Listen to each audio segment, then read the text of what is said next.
Tonight, generals from North and South Korea meeting at the DMZ to ease tensions.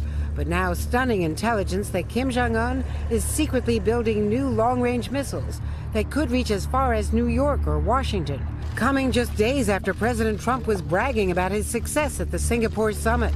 We had a fantastic meeting with Chairman Kim, and it seems to be going very well. Arms control experts tell NBC News a July 7th satellite photo shows 3 heavy-duty trucks, indicating North Korea is building long-range missiles at a plant outside Pyongyang, often visited by Kim. When we look at satellite photographs and we look at the country's propaganda, it's been business as usual all year before and after the summit. The Secretary of State acknowledged the regime is still producing nuclear weapons fuel, as first reported by NBC News last month. North Korea continues to produce fissile material, nuclear bomb material. Is that correct? Yes, they continue to produce fissile material. Less than 3 hours by tank across this flat terrain from the Russian border.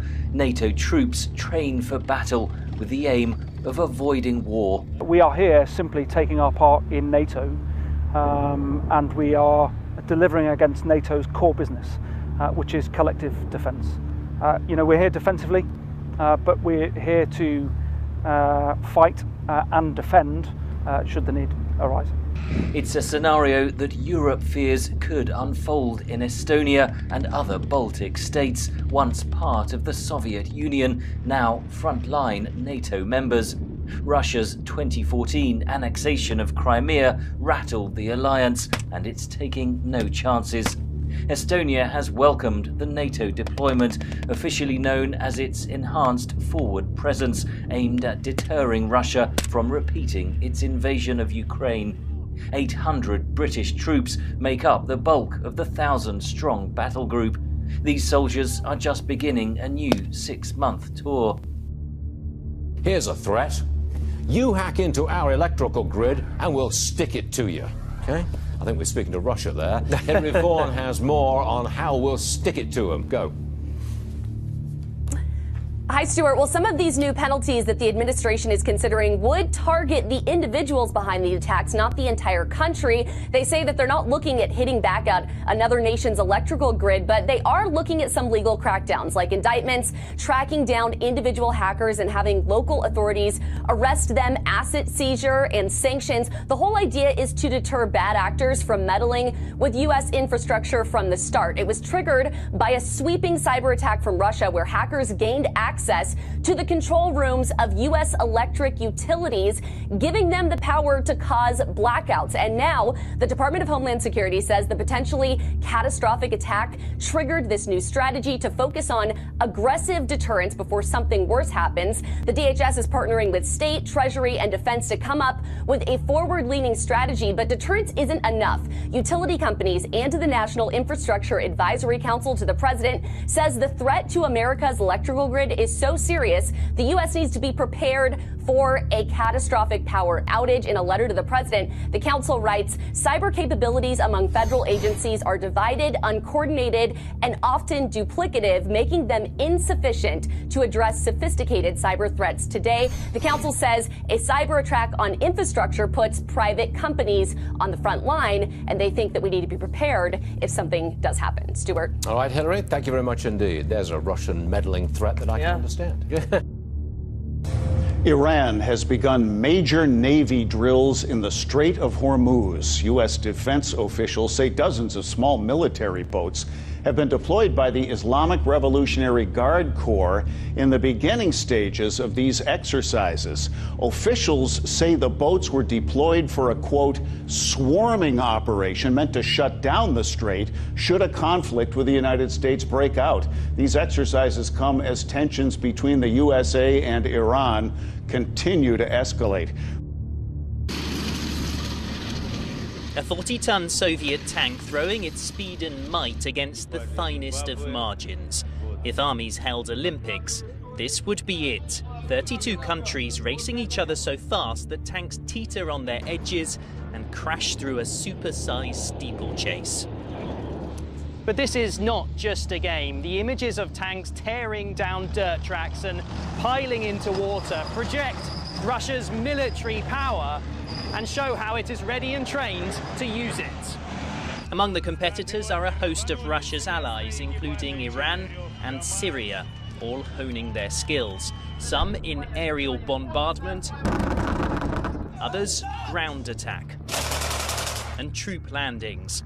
One Iranian team said it was a chance to share expertise. The participation of the Iranian team is already an exchange of experience. We have gained a lot of experience. We have gained a lot, of course. One of our key goals is strengthening ties between the Russian Federation and the armed forces of the Islamic Republic of Iran.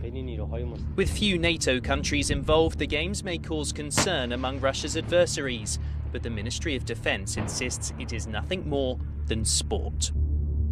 At the top of this hour, I talked about my editorial, The Unrest in Venezuela.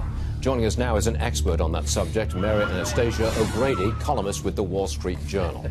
Now, you saw what I had to say. Yes. I'm saying America should not do anything in the immediate short term because to do anything would help Maduro and gang up Latin America against us. What do you think America should do? Well, I don't think that's the reason not to do anything. But let me back up for a minute. Anybody who says Venezuela is finished, I give you Zimbabwe. Okay, they had hyperinflation. Sure. They have the same party in power. They just won an election. Who knows if it was fair? And anybody who says that Venezuela has nothing to do with us, I give you Afghanistan, where a lot of the problems that we received on 9/11 were cooked up in Afghanistan. So I think it's very important to understand that Venezuela, in the situation it is right now, is a threat to the United States. There are problems there. They instituted direct flights back and forth to Tehran and to Damascus. They've been bringing people from the Middle East. They love migration crises because migration crises allow them to plant people that they want in the rest of South America in those mobs of people that are crossing the border, which is what you have in Venezuela right now. I would agree that we shouldn't do anything unilaterally. There's a lot of interest in South America because of the destabilization that's going on with this government in somehow trying to contain this problem. So anything that we do has to be a coalition, and maybe even a coalition that's not led by us. I mean, Colombia is very interested in solving the problem, Brazil, Argentina. But what would the coalition do? I mean, the idea of invading, that's not going to happen, obviously. But some quiet action by the CIA and some other secret services? The two things that I think are most appropriate would be, first of all, on the financial front, sort of trying to isolate the country. And remembering, by the way, that Venezuela is run by Cuba right now. And the path to fixing Venezuela goes through Cuba. So you have to get a coalition of people who agree that Cuba is misbehaving and that Cuba also should pay a price for what it's doing there in terms of the financial markets. And of course, the other thing is, I do think that, covert activity is underrated. I know that we went through a period of time where we said, well, we're not going to do that anymore. But in fact, that's one of the most effective ways. Infiltrate, find out what they're doing with our other enemies, because again, this is not just a banana republic going down. This is a country that is using, or a movement that is using a foothold in South America to basically plan and inflict more damage around the region. You set me straight, Mary. No, seriously, that's really good. The idea that they are collapsing and are just going to go away, refuted by Zimbabwe, good point. Yeah. And the idea that they are just benignly collapsing, forget that. They're a danger to us. I think so. I think so. I appreciate that, Mary. Very good. Nice to be here. Yeah, you might be back, you know.